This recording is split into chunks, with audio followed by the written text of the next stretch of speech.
Je ne vais pas aller dans mille chemins. Nous-mêmes, au Mali, après le coup d'État, on a été approché par un pays dont je vais taire le nom ici, mais si on insiste, je peux le dire aussi, je n'ai pas peur, pour nous dire, écoutez, de combien de mois de transition vous avez besoin pour qu'on dise à la CEDEAO de vous foutre la paix? Contre une orientation qu'on nous voulait, qu'on n'a pas voulu prise, qu'on n'a pas voulu prendre. Jusqu'à présent, on est en train de payer le prix. Ça, c'est juste pour vous donner juste un élément pour réfléchir. Deux, moi, je pense que si on parle aussi d'intégration, je crois qu'Aurélien Agbenossi en a parlé tout à l'heure, nos pays ont fait près de 10 ans en train de lutter contre l'insécurité, ont tué nos gens par centaines, par milliers. On n'a pas senti la région. C'est vrai qu'il y avait les Nations Unies, mais l'Afrique a délégué. Ça, c'est notre responsabilité. Je ne blâme pas les Nations Unies qui sont venues, où il y avait beaucoup de nos frères, mais l'Afrique a délégué sa responsabilité aux Nations Unies, qui a des limites institutionnelles pour nous aider.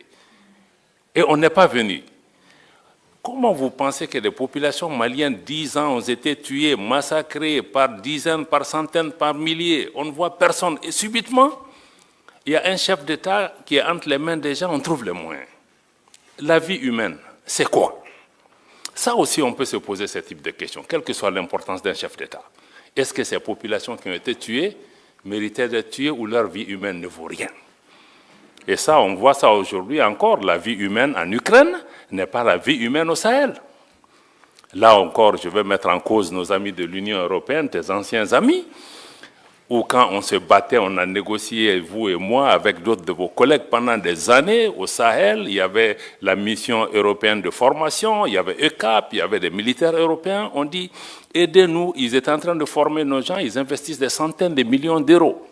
On a dit ce que nous voulons, c'est train and équipe, former et équiper les gens. Mais les militaires maliens qui étaient engagés dans les formations européennes devaient amener leurs propres munitions. Et on nous a toujours dit que l'Union européenne ne donne pas d'armes létales.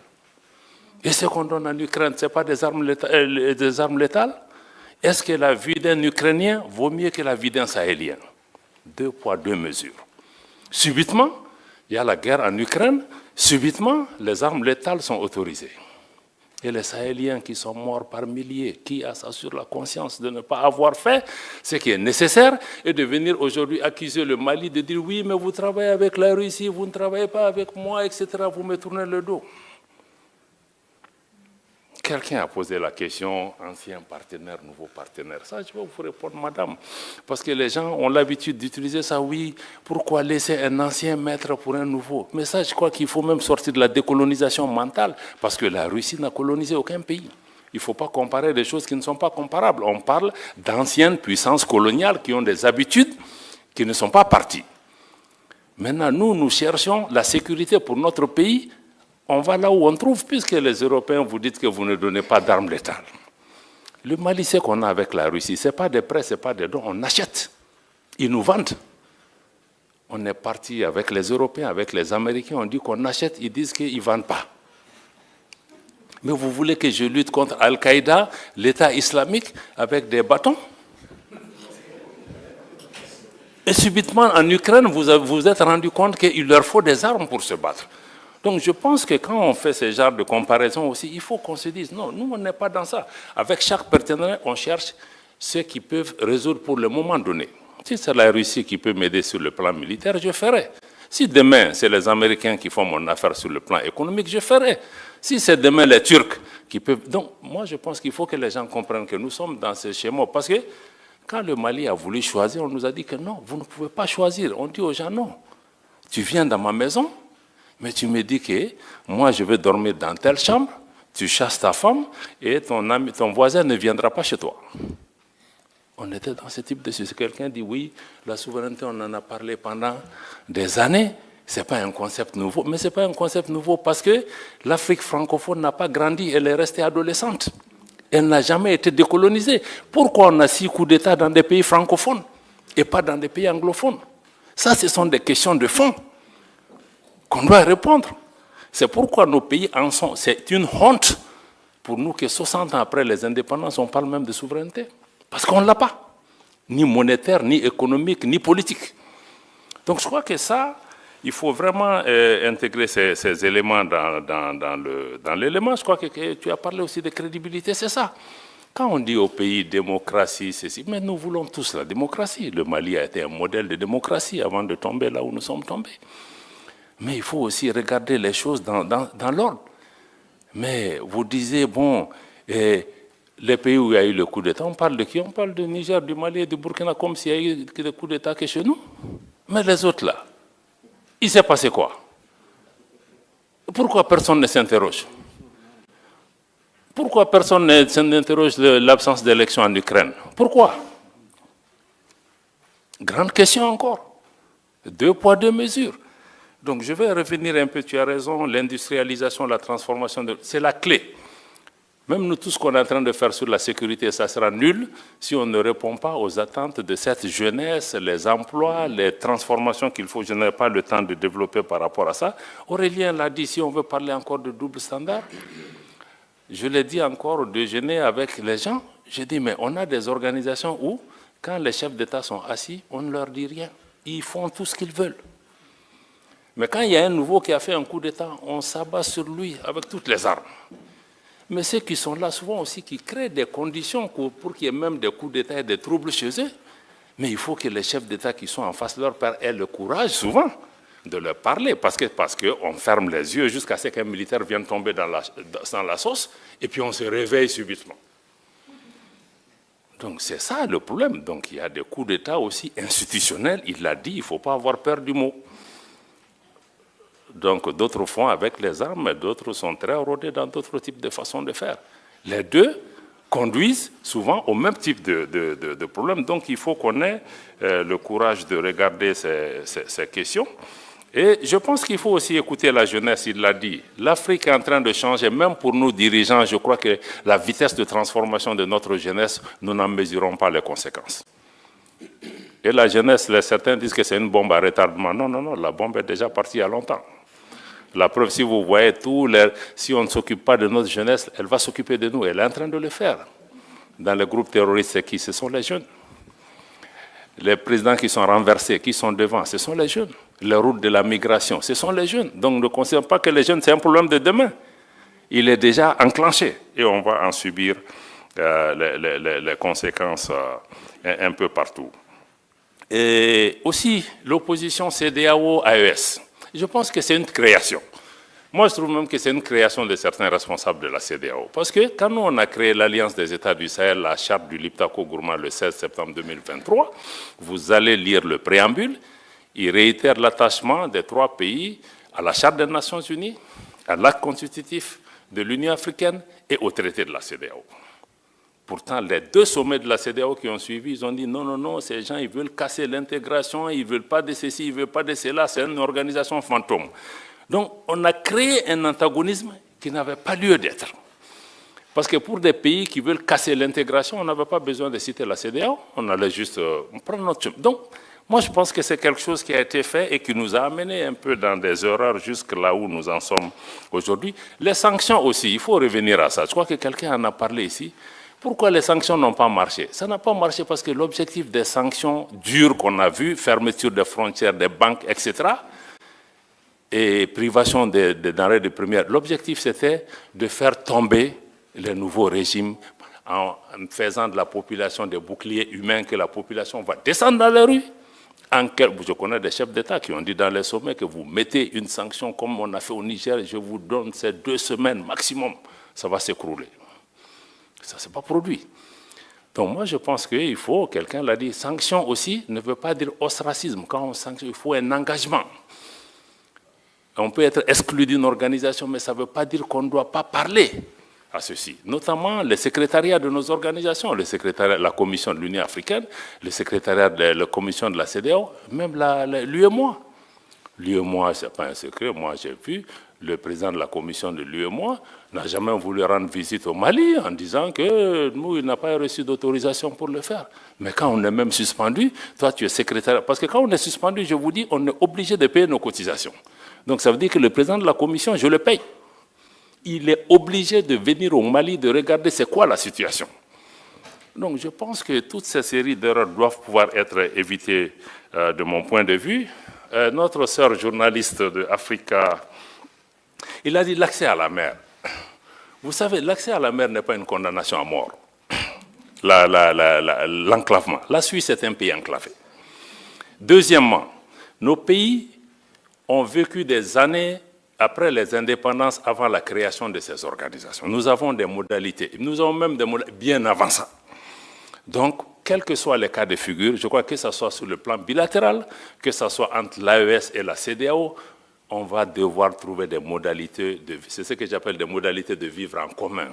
Comment les gens vont aller et venir, comment on va sécuriser, comment on va se marier, comment on va faire ceci, ça. Donc je pense que ça, on ne peut pas nous faire peur avec ça. Deuxième élément, si un pays côtier peut te taper la poitrine, c'est parce que tu as des pays enclavés en face, qui sont tes clients. Parce qu'autrefois, nous, on pensait que c'est le Mali qui dépendait des pays côtiers, mais aujourd'hui, tous les pays où il y a des ports, ils sont tous à Bamako représentés en compétition. Parce que je peux décider d'utiliser Cotonou. Si Cotonou me fatigue, je vais aller à Dakar. Et ils me font. Donc, moi, je pense qu'être enclavé aussi, bon, c'est une contrainte physique, mais ce n'est pas une condamnation à mort. Les pays qui ont investi des milliards de dollars, qui se sont endettés pour renforcer les capacités de leurs ports, mais si nous, on n'utilise pas leurs ports, ils vont aller où? Donc, quelque part, on va devoir s'asseoir avec lucidité, pragmatisme et trouver des solutions. Alors moi, je crois que ceux qui disent aussi qu'on va venir, nous, je pense que notre président était très clair l'autre jour, il a dit que nous, on a pris un chemin de non-retour, il faut que les gens intègrent, mais je crois que les gens ne prennent pas encore au sérieux, il faut qu'ils le fassent. Mais posez-vous la question, et s'ils ne reviennent pas? Quelle est la réponse? Donc, je crois que prenons les deux options et disons-nous, on est tous des hommes politiques, je crois que toutes les options peuvent être possibles, mais posons-nous aussi l'autre cas. D'ailleurs, je pense que notre frère du Maroc l'a indiqué, que bon, il y a d'autres initiatives qui viennent. Le Maroc a mis en place cette initiative royale. Ça veut dire qu'on a la CEDEAO, on a d'autres mécanismes, on a d'autres offres. Comme pour les partenariats, là, je crois qu'il y a plusieurs offres, hein, que personne n'ait l'arrogance de penser que je suis la seule voie.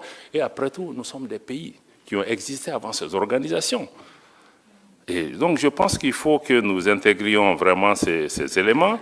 Madame la journaliste qui est au fond, je pense que je ne vais peut-être pas vous répondre parce que le frère qui est là, qui parle au nom de la société civile, a certainement pris en charge une bonne partie de la question. Mais souvent, on peut juste vous demander où est-ce que vous étiez quand les Maliens mouraient par centaines de milliers à Tombouctou, à Gao, à Kidal, hein, et dans la région de Mopti. Personne ne leur venait au secours. Est-ce que vous êtes interrogé comment ces gens mouraient? Est-ce que ces grandes organisations se sont occupées de ça? Donc je pense que nous considérons que nous passons des difficultés. Personne n'a dit qu'on veut installer des dictatures militaires, etc. Mais on a dit qu'on est en train de construire un État, de créer des conditions pour un retour à l'ordre constitutionnel apaisé et sécurisé. Mais on est dans un contexte aussi géopolitique extrêmement tendu où des forces travaillent au quotidien pour nous renverser, pour créer des problèmes dans nos pays, y compris en utilisant la presse, la société civile. Au quotidien, le Mali est en train de démonter des tentatives de déstabilisation. C'est quotidien. Et je n'invente pas la chose par rapport à ça. Donc, en résumé, vraiment, c'est dire que nous, l'initiative de l'AES, c'est que vraiment nous voulons compter sur nous-mêmes pour nous en sortir. Ça ne veut pas dire qu'on n'a pas besoin des autres, ça ne veut pas dire qu'on ne veut pas faire de partenariat, mais on est sorti du paradigme où on pensait que c'est l'ancienne puissance coloniale, c'est X, Y, s'il ne me vient pas en aide, je vais mourir. Mais il faut que nous aussi, on regarde en nous-mêmes quelle est notre valeur. Parce qu'on nous a mis dans la tête qu'on est pauvre et nous-mêmes, on est convaincus qu'on est pauvre. Et ceux qui nous disent qu'on est pauvre, ils sont chez nous, même si on les chasse, ils ne vont pas. Donc, quelque part, il faut que nous-mêmes, on change notre regard sur nous-mêmes. Peut-être qu'on n'a pas tout, mais si on changeait la façon de faire, les règles du jeu, si on arrivait ne serait-ce qu'à transformer certaines choses, mais on peut créer des valeurs, ces valeurs peuvent profiter aussi à d'autres. Donc l'AES, nous voulons pouvoir regarder un peu chez nous. On sait que ça sera dur, très dur. Parce que si tu veux compter sur toi, il y a un prix à payer. Et tous les jours, on nous fait payer. Il y a même une guerre économique aujourd'hui contre nos pays. Pour juste montrer que l'exemple, l'expérience ne va pas réussir. Bon, moi je parie aussi que c'est à nous. La réussite ou pas de l'AES ou de toute tentative en Afrique, ça tient entre les mains des Africains. C'est à nous. Donc je ne fais pas de promesses aux gens que ça va réussir, ça ne va pas réussir. C'est à nous. Si on décide qu'il nous faut nous unir, il faut nous réveiller, il nous faut serrer la ceinture, bon, ça va réussir. Mais si on pense que c'est Paris, Washington ou Bruxelles qui va décider de notre sort, bon, naturellement, on peut attendre encore. Je pense que ce qui est important pour nous, États du Sahel, avec mon collègue de l'Alliance des États du Sahel, avec mon collègue du Burkina et puis l'ambassadeur du Niger, c'est de pouvoir donner quelques clés de compréhension de ce qui se passe dans cet espace, qui lui-même aujourd'hui fait l'objet d'une telle désinformation que les gens n'ont vraiment pas le temps d'essayer de comprendre ce qui est en train de se passer. On est pour, on est contre, on se prononce, on se positionne, mais je pense qu'il faut avoir les clés de lecture qui me semblent être importantes. D'abord, le premier élément, c'est d'abord sur le Sahel, parce que je vois que le titre, c'est les États du Sahel. Il faut comprendre que les États du Sahel ne sont pas que les 3 États du Sahel, ou même ceux qui étaient appelés avant le G5 Sahel, mais que le Sahel comprend du Sénégal jusqu'à la Somalie, et le Maroc, la Libye, d'autres pays font tous partie de ce Sahel où il y a un continuum humain, géographique, géopolitique, etc. Donc il faut comprendre cet élément. Maintenant, pour ce qui concerne l'Alliance des États du Sahel, il a parlé de la partie contre. La partie contre aide seulement à comprendre le contexte. Le Mali, le Burkina, le Niger sont tous des pays en transition. C'est des pays qui ont eu aussi un différend très profond avec le reste des pays de la CEDEAO pour comprendre le sens de ce qui est en train de se passer dans nos États, qui est une crise très profonde qui dépasse juste le label de coup d'État, parce que si on prend le Mali, le Burkina, aujourd'hui, ce sont des pays qui avaient perdu entre 40 et 60% de leur territoire dû à l'insécurité, au terrorisme, à l'intervention de l'OTAN en Libye qui a déstructuré et déstabilisé toute la région. Et ce matin, dans le panel sur la démocratie, on est revenu encore dessus pour dire que oui, mais tout le monde veut la démocratie, c'est une valeur universelle, mais la démocratie ne peut exister que dans un État. Et nous, on n'avait pas d'État. On est en train de construire des États. Et nos interlocuteurs sont en train de préparer des élections. Donc on ne peut pas se comprendre. Donc je pense que ça nous a amené dans un différend extrêmement profond avec le reste de la région. Et des sanctions ont été imposées à nos pays. Ce qui me semble aussi normal, il ne faut pas qu'on pense que ce n'est pas normal. La CEDEAO a ses règles, nous en étions membres, nous avons accepté ces règles, mais la plupart de ces règles, c'est la suspension de nos organisations quand il y a des changements dits anticonstitutionnels. Mais il y a eu des sanctions économiques et financières qui ont été imposées à ces pays sans aucune base légale. Il n'y a aucun traité, aucun texte de la CEDEAO qui est prévu qu'on puisse fermer les frontières. Jusqu'à demain. J'espère que des juristes pourront nous donner la réponse. On a utilisé l'Union économique et monétaire pour fermer nos banques centrales, pour fermer nos comptes bancaires des États, pour affamer les populations. Dans le cas du Niger, même les médicaments n'étaient pas autorisés. Pourtant, l'article 4 du statut de la Banque centrale indique que la banque ne peut recevoir d'injonction d'aucun autre organe, fût-il l'organe des chefs d'État. Mais ça a été fait. Bon, je pense que ça a été des erreurs qui ont, de mon point de vue, touché à l'ADN même de l'organisation. Parce qu'une organisation qui est faite pour intégrer, si elle commence à désintégrer, elle attaque son ADN. Et ça crée un fossé entre nous. On a essayé d'expliquer à nos amis de la CEDEAO, la suspension ne veut pas dire ostracisme et exclusion. Je suis heureux que ma sœur Barbosa est ici. Elle était ministre des Affaires étrangères de la Guinée-Bissau. La dernière discussion qu'on a eue avec la CEDEAO, c'était justement à Addis Abeba, si je ne me trompe pas, en janvier ou février 2023. On a eu un échange avec elle. Elle était présidente du Conseil des ministres de la CEDEAO. On dit, si vous ne faites pas attention avec la politique des sanctions, on va aller vers une cassure. Parce que même si on est suspendu, il y a un minimum d'engagement. On dit, il faut là que l'engagement reste sur 3 questions. 1. Si vous discutez des questions qui touchent à nos pays, appelez-nous au moins pour 15 minutes. Écoutez-nous, on quitte la salle. 2.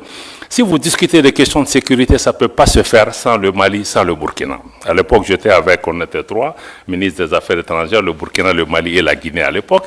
Et le troisième élément, on a dit, s'il y a des questions humanitaires, ça ne peut pas se faire sans nous. Et on nous a dit, mais pourquoi on a demandé ça? On a même accru les sanctions, on a ajouté les ministres des Affaires étrangères et même les chefs d'État. Ça nous a mené à la cassure. Et à partir de ce moment, nous, on a dit, bon, puisque nos chefs d'État sont sanctionnés, les ministres des Affaires étrangères sont sanctionnés, vous avez fermé la porte du dialogue. Donc, vous n'allez plus pouvoir aussi venir dans nos pays, sinon on ne peut pas aller chez vous. Je pense que ce sont ces erreurs accumulées qui nous ont amenés jusqu'à ce que, maintenant, il y a eu le coup d'État au Niger, et la CEDEAO a décidé de faire une intervention militaire. Vous savez que quand on est dans une union, ça veut dire qu'il y a même un pacte de non-agression. On ne peut pas se lever, bon, c'est vrai, même si un chef d'État est renversé, se lever un matin pour dire qu'on va attaquer un pays, pour la CEDEAO qui, depuis 20 ans, a une force en attente qui est toujours en attente. Ça veut dire, en réalité, ce sont des acteurs extérieurs à la région qui dictent leur volonté à la CEDEAO. Je suis désolé de dire, même l'Union européenne a soutenu cette décision de la CEDEAO d'attaquer un pays souverain qui lutte depuis 10 ans contre le terrorisme. Ses frontières sont fermées. Quand vous attaquez le Niger, mais vous attaquez une armée, mais vous libérez les terroristes. Ils vont aller où? Au Mali, au Burkina, partout. Donc, à partir de ce moment, on s'est dit que cette organisation commence à être dangereuse pour nous. Non seulement on punit nos populations, mais le fait d'être membre peut même t'amener à ce qu'on attaque le pays. Donc c'est là que le Mali et le Burkina ont décidé que si la CEDEAO attaque le Niger, mais nous qui considérons que nous on est entré en guerre contre l'organisation. Et c'est à partir de cet instant que nous avons mis une alliance militaire défensive en place pour dire que bon, nous nous mettons ensemble pour faire face à une menace existentielle, mais en mettant en place une approche géopolitique de la question. Nous nous réunissons pour nous défendre d'abord. Mais en faisant ça aussi, on s'est dit, bon, ce n'est pas seulement une alliance. Et je pense que c'est notre réponse qui a d'ailleurs dissuadé. En définitive, les gens ont commencé à comprendre que, bon, Niamey, ça ne sera pas une promenade de santé. On va faire face à 3 armées qui sont en guerre depuis 10 ans. Bon, donc, je pense que ça nous a amené à ça.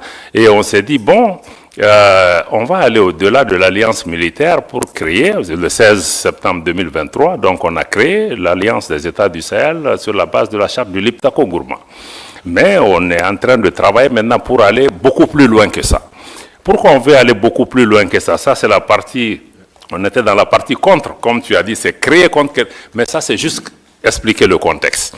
Mais en réalité, la partie pour, c'est que la région qu'on appelle le Liptako-Gourma, qui réunit les 3 États, que certains ont appelé la zone des 3 frontières, abusivement, mais cette zone est une zone géoculturelle et géographique qui existait depuis des décennies. D'ailleurs, il y a une organisation, l'autorité du Liptako-Gourma, ces 3 pays partagent les mêmes réalités climatiques, géographiques, culturelles et même sécuritaires.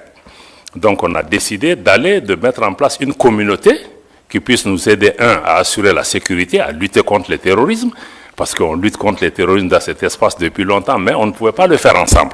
Maintenant, on va le faire ensemble. Et contre tous les autres facteurs d'insécurité, le deuxième pilier, c'est de travailler à mettre en place une intégration économique poussée, parce qu'il y avait déjà un espace économique et géoculturel qui était là pour pouvoir travailler, pour renforcer la libre circulation dans nos pays, avoir des projets intégrateurs dans le domaine de l'énergie, dans le domaine des transports, dans le domaine des infrastructures, bon, parce que nos pays sont physiquement aussi liés par beaucoup de réalités qu'on peut, et ces pays regorgent aussi des ressources minières, minéralogiques, de toutes sortes, ne serait-ce que si on prend les ressources souterraines de cette région, c'est énorme. Personne ne voit le Sahel en tant que source d'approvisionnement de l'Afrique et du monde en ressources en eau.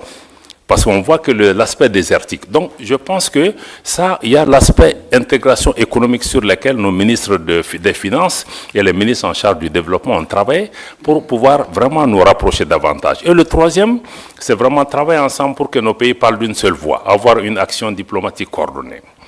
Donc, si on dit donc cet espace économique-là sur lequel on est en train de travailler, je pense que c'est extrêmement important de regarder nos ministres en charge des affaires étrangères ont recommandé au chef d'État d'aller même vers une confédération. C'est-à-dire que une confédération en prélude à une fédération des 3 États, qui se fera par étapes. Pourquoi nous proposons ça? Parce que nous, nos pays, je dois le répéter, la première réponse était peut-être raconte quelque chose, mais quand on a commencé à exister, beaucoup ont dit, même la CEDEAO, les premières réactions, quand on a signé la charte du Liptako-Gourma, c'est que ces pays veulent casser la région. Ils veulent diviser, ils veulent attaquer l'intégration africaine. Mais le Mali, le Burkina, quand vous regardez nos leaders historiques de Modibo Keïta au Thomas Sankara jusqu'à aujourd'hui, mais ces pays restent fondamentalement engagés pour l'intégration africaine. L'article 180 de la dernière constitution du Mali, adoptée l'année dernière, réitère l'attachement du Mali à abandonner tout ou partie de sa souveraineté pour réaliser l'intégration du Mali, de l'Afrique, avec tout État africain. Donc pour nous, notre engagement pour l'intégration et l'unité et l'idéal panafricain reste intact, mais nous trouvons que certaines de ces organisations, de notre point de vue, en tout cas, n'incarnent plus cet idéal. Et que nous, il nous faut, à travers l'Alliance des États du Sahel, proposer une alternative. D'avoir une organisation, qui ne soit pas pilotée par l'extérieur, une organisation qui ne devienne pas un danger pour ses membres, pour ses populations. Comment on peut travailler à rapprocher nos populations en mettant en place une autre façon de faire. Je pense que c'est là où il me semble être important que vous compreniez, qu'on soit pour la CEDEAO, pour l'UEMOA, ou comprenez qu'avec l'AES, il y a une nouvelle donne géopolitique qui est là. Que vous l'aimez, que vous ne l'aimiez pas, peu importe. 2. Pour nous, le sort de nos pays ne va pas se décider à Bruxelles, à Paris, à Washington ou à Londres. Ça se décidera à Bamako, à Ouagadougou, à Niamey, etc. Donc cette réalité géopolitique est là, il faut la suivre, il faut regarder ce qui est en train de se passer. Bon, naturellement, nous partageons le même espace que la CEDEAO, l'UEMOA, d'autres pays qui sont des pays voisins, des pays frères. On est des peuples frères avec le Bénin, nos pays, mais on vit ensemble, on va partager cet espace. Donc il va falloir qu'on discute des modalités de vivre en commun. Et je pense qu'il faut le dialogue. Je pense qu'Emmanuel a insisté sur ça. Il faut le dialogue. À mon avis, le dialogue est important. C'est ce que nous-mêmes nous avions demandé avant d'être sanctionnés. Donc on ne peut pas être... On est ici... C'est la première sortie pour nous, États membres de l'AES, en dehors de l'Afrique. Donc ça veut dire que nous sommes prêts, sinon on aurait pu vous dire que venez parler en Afrique avec nous. Mais si on est venu, c'est qu'on est ouvert, on veut que vous lisez la dynamique de l'AES à travers nous, et non à travers des personnes qui sont mandatées ou qui ne sont même pas mandatées, qui analysent notre région, qui parlent en notre nom. C'est pourquoi on est là. Donc c'est vraiment dommage parce que moi je crois que beaucoup refusent le dialogue. Je me réjouis qu'Emmanuela et d'autres continuent vraiment à travailler sur ça. On est très peiné de voir que même des responsables européens, certains disent on ne va pas parler avec eux, même africains, certains disent on ne va pas faire de photos avec eux. Mais on dit mais ça nous fait quoi que vous preniez des photos avec nous? Mais ça ne va pas changer. Nous, on se bat pour le devenir de nos populations. On voit les gens qui meurent, moi une photo avec tel ou tel, ce n'est pas ce qui importe pour nous. Donc certains vont jusque-là, des pays voisins. Personne, je dis aux gens, personne ne va nous faire déménager de cette région. Que tu prennes la photo avec moi ou pas, mais on sera là. Tu seras là, je serai là. Donc moi je pense que ça c'est important. J'apprends aussi que même des responsables européens disent à leurs gens, non, non, non, il ne faut pas que vous soyez vus avec eux, il ne faut pas que... Mais je crois que c'est de l'enfantillage, parce qu'en réalité, nous on n'a pas de problème personnel avec quelqu'un. On a des différents politiques, on peut parler pour trouver des solutions. Mais vraiment, nous, on n'a pas... Je pense qu'il faut que nos dirigeants s'élèvent à la hauteur de leurs tâches et de leur mission et non être dans des épiphénomènes de faire des photos ou de gérer des mains des gens. Moi, si c'est l'intérêt du pays, même avec le diable, je vais dealer. Voilà, donc quand c'est nécessaire. Donc je pense que ça me semble être... ça me semble être important. Voilà, donc du point de vue de l'AES, je crois que c'est ce qu'il faut que vous compreniez. Il y a une dynamique qui est en cours. La CEDEAO va continuer son parcours. On va se parler. On va identifier des moyens de coexistence pacifique. Surtout, ce qui est important, c'est comment travailler pour pouvoir préserver l'intérêt de nos populations qui vivent dans ce pays. Des pays qui ont toujours été fraternels. Je vous dis que nos populations sont en avance sur nous. Tous les problèmes que vous voyez dans la région, c'est entre les dirigeants. Hein? Ce n'est pas entre les peuples. Moi, je vais dans tous ces pays où les dirigeants ne veulent pas nous parler, mais les peuples sont chaleureux avec nous. Donc les populations n'ont pas de problème, il faut que les dirigeants suivent leur population. Voilà, donc pour moi, vraiment, c'est ça. Je vais peut-être laisser le reste pour qu'on vienne vraiment à des questions majeures, mais aujourd'hui, l'AES se bat pour ça. Pour une gouvernance améliorée, une gouvernance qui réponde aux préoccupations de nos populations. Préoccupation numéro 1, sécuritaire. Sécuritaire pour reprendre en main nos États. Et ensuite, créer des modèles de gouvernance qui peuvent... 2, mais il faut une économie, il faut une transformation structurelle de nos économies pour que nos économies profitent à nos populations. Parce que toutes ces richesses qui sont là, nous, au État de l'AES, nous voulons désormais discuter différemment avec ces États, parce que les anciennes puissances coloniales ou d'autres, il y avait des donnes qui étaient là. Nous, on n'est plus dans ça. On veut rabattre les cartes pour regarder. On veut naturellement que les partenaires qui viennent gagnent, mais qu'en priorité, nos populations gagnent. Et on sait que les ressources sur lesquelles on est assise nous permettent de discuter d'abord pour que ça bénéficie à nos populations. Si d'autres partenaires en bénéficient aussi, c'est tant mieux. Donc nous sommes dans cette ouverture, réaffirmer notre souveraineté, y compris la souveraineté économique, le contrôle de nos matières premières, qu'on puisse discuter les choses par rapport à ça. Et sur le plan global, nous voulons travailler au niveau pour un monde multipolaire. Un monde où ce n'est pas un club de 2, 3, 4 pays qui contrôlent le monde, mais que les forces politiques, économiques, sociales qui sont apparues dans le monde, que chaque voix compte, qu'il y ait plus d'équité, que la politique de 2 poids, 2 mesures, ça cesse. Qu'on cesse aussi d'instrumentaliser les Africains les uns contre les autres, parce que moi je trouve que même notre différend avec la CEDEAO, c'est d'autres qui nous distraient. On n'en a pas besoin. Donc je vais vraiment attendre les questions pour pouvoir vous revenir, pour dire qu'encore une fois, si l'AES a été créé dans un contexte pour réagir à quelque chose, aujourd'hui nous sommes dans une dynamique de construction d'une intégration régionale, d'une autre approche à cette intégration régionale, une intégration qui, de notre point de vue, doit être une véritable intégration des peuples et non une intégration d'État ou de chefs d'État. Voilà, c'est vraiment la dynamique que nous partageons avec le Burkina et le Niger. Et aujourd'hui, sur le plan de la sécurité, nous travaillons, il y a des résultats probants sur le terrain. Le Mali, aujourd'hui, après 10 ans de présence étrangère, a aujourd'hui le contrôle de l'ensemble de son territoire national. Et la reprise de Kidal, il y a quelques mois, est un exemple concret. Et il y a beaucoup de Kidal qui vont se passer aussi sur le terrain, dans notre espace. Nous souhaitons que vous soyez des observateurs objectifs avisés et que vous regardez comment vous engagez avec cet espace, mais avec ou sans vous, nous allons avancer. Il faut que les gens aussi comprennent ça. Si les Européens ne sont pas là, les Chinois seront là, les Russes seront là, les Australiens seront là. Donc aujourd'hui, là, on n'est marié à personne. Voilà. Je m'arrête là. Partagez avec nous vos avis et impressions dans la section des commentaires par rapport à cette vidéo d'introduction là qui vient de passer et qui nous propose en fait plusieurs informations utiles que les médias occidentaux ne partagent pas toujours. Donc, faites-nous parvenir vos avis et impressions dans la section des commentaires pour qu'on puisse en débattre de l'autre côté. Maintenant, on va poursuivre la vidéo dans cette deuxième partie là. On va faire un bref résumé des actualités que vous aurez pu manquer qui se sont déroulées essentiellement dans le Sahel, puisque la géopolitique au Sahel intéresse beaucoup de personnes. Et merci également à vous de continuer à suivre cette chaîne YouTube et à vous abonner toujours autant. On commence tout de suite avec la toute première actualité et on est au Niger où 9 assaillants neutralisés et 31 arrêtés dans la région de Tillabéri. L'actualité poursuit, on dit tout simplement que les forces de défense et de sécurité nigériennes ont mené une opération fructueuse dans la région de Tillabéri, neutralisant 9 assaillants et arrêtant 31 autres individus. Cette action coup d'éclat s'est déroulée jeudi dernier dans le secteur du village de Nabolé, une zone en proie à l'insécurité croissante ces derniers mois. Le jeudi, c'était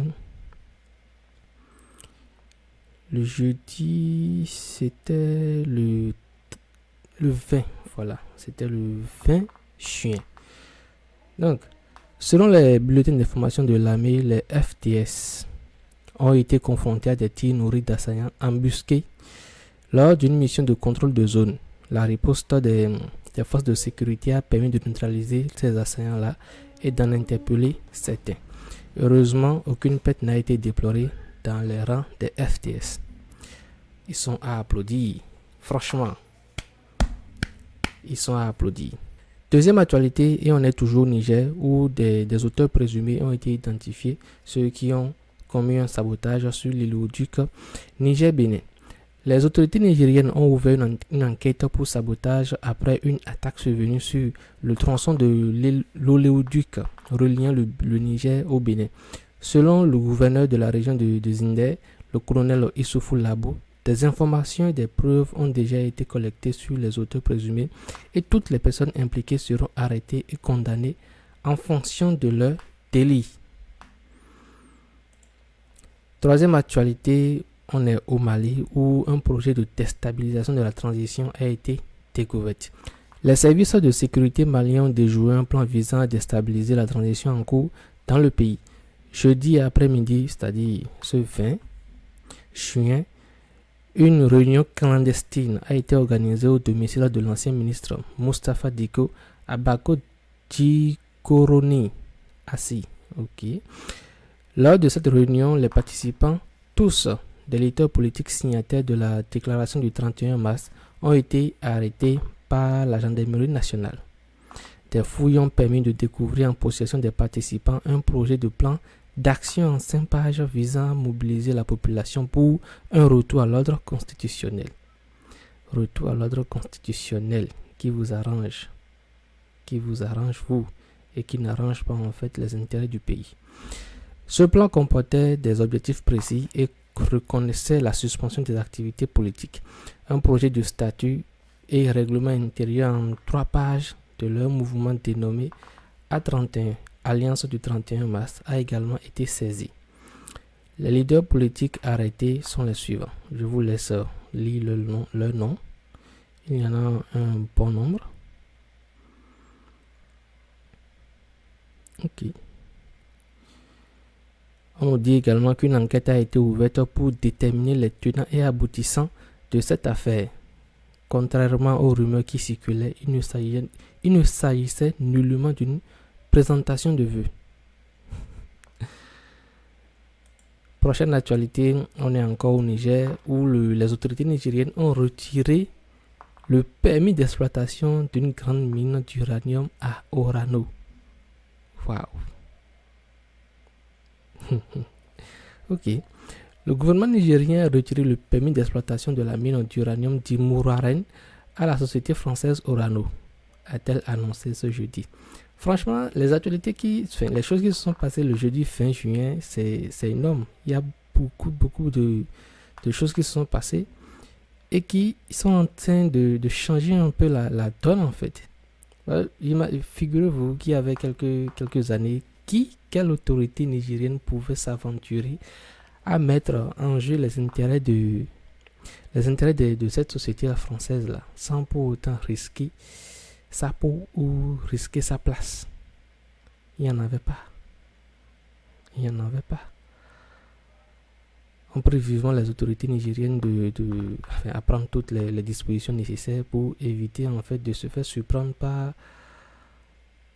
une quelconque situation de déstabilisation. Parce que ça va être chaud.